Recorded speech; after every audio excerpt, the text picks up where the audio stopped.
Hi folks, Pat here, aka Bo Bender on Archery Talk. And today I kind of want to go through how you start and end a serving and how you make sure that you're putting the serving down in the correct rotation on your string. And yes, it does matter. Okay, so the first thing we're going to do is run our tag end so that it's running parallel to the string. And then we're going to wrap over the top of it to hold it in place, and we'll do that 4 or 5 times just to make sure it doesn't come flying off of there. Okay, once we've done that, we're going to pull on that tag end and pull it tight.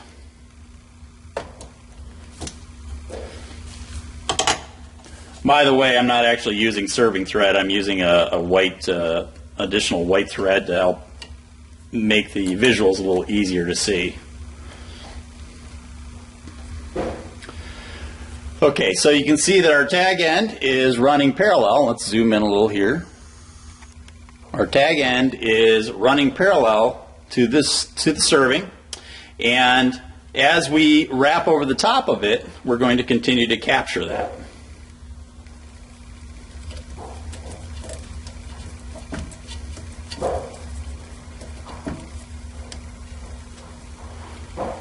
Now, at some point, I pull that out so that I have a tag end sticking out, and I'll continue to wrap on there.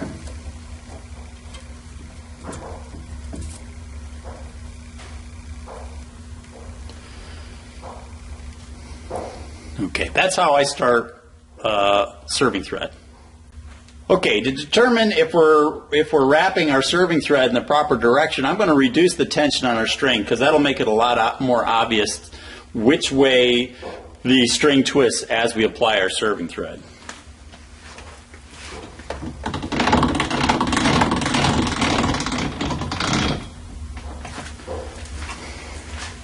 So now you can see that we've got very little tension on the string itself, and I'm going to start to apply the serving as I was before in that same direction. And what I want you to note is what the twists are doing in the underlying strands.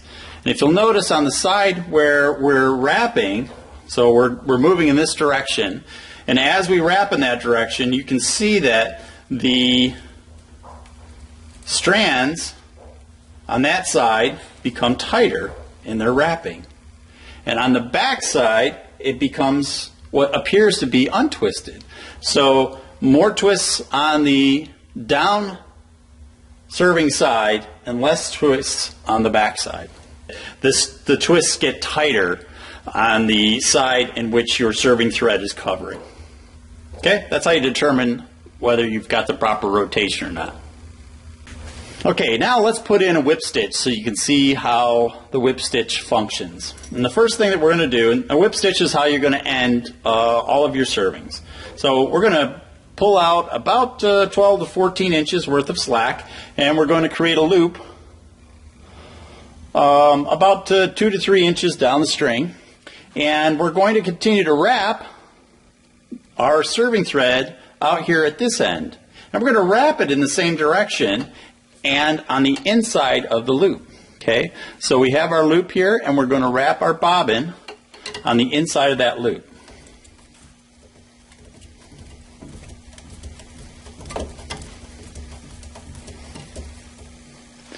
Okay, so now you can see I have a bunch of wraps on this end, and this is where our serving ended.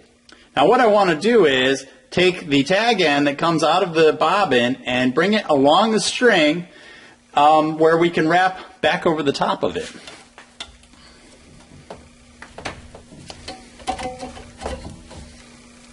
Okay, now I'm going to wrap here over the top of our tag end, and it's going to unwrap from this side. So you can see it's unwrapping from here and wrapping here, capturing our tag end as we go along.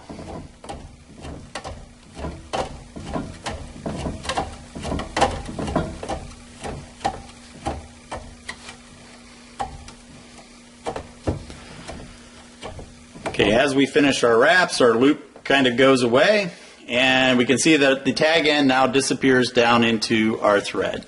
Let's zoom in on that a little if we can.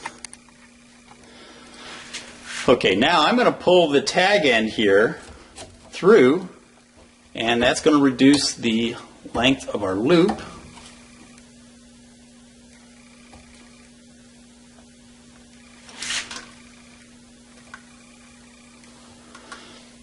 And then we're going to pull that tight.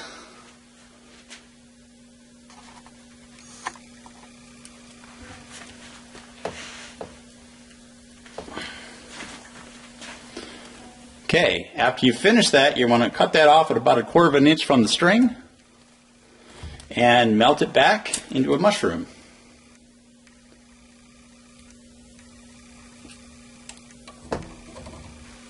And that's how you finish the end of a serving.